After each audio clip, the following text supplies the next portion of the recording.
আসসালামু আলাইকুম আরহামতুল্লাহি আবরাকাতুহ।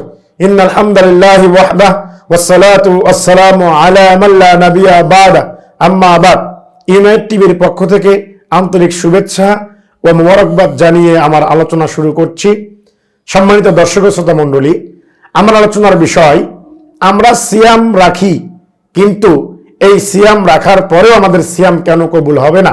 সম্মানিত উপস্থিতি, আল্লাহ সুবহানাহু ওয়া তাআলা রাসূল হাদিসের মধ্যে বলেছেন, মাল্লাম ইয়াদা কাওলা যুরি ওয়াল আমালা বিহ, যে ব্যক্তি সিয়াম পালন করে, যে ব্যক্তি রোজা রাখে, রাখার পরে মিথ্যা কথা বলা ছাড়তে পারে না, আমল করা ছাড়তে পারে না, আল্লাহর নবী বলছেন, ফালাইসা লিল্লাহি হাযাতু আইয়াদা তুআমাহু ওয়া শারাবাহ, ওই ব্যক্তির এই পানীয় ত্যাগ করা, না খেয়ে থাকা, উপোস থাকা আর আল্লাহর কাছে তার কোনো প্রয়োজন নেই।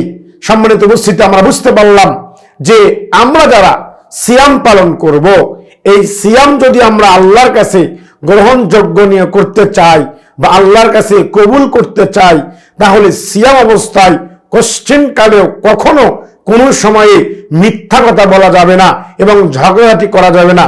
কিন্তু দুঃখের সাথে বলতে হয়, আজকে আমরা এই সিয়াম পালন করি আবার মিথ্যা কথা বলি, আমরা সিয়াম পালন করি আবার সুদের সঙ্গে জড়িত হই, আমরা সিয়াম পালন করি ঘুষের সঙ্গে জড়িত হই।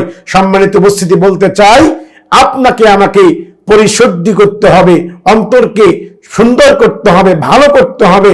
তাই আসুন আমরা রমজানের সিয়ামটাকে আল্লাহর কাছে কবুল এবং মঞ্জুর করার জন্য আমরা যাবতীয় মিথ্যা কথা, পরনিন্দা, গীবত, অশ্লীলতা পরিহার করি।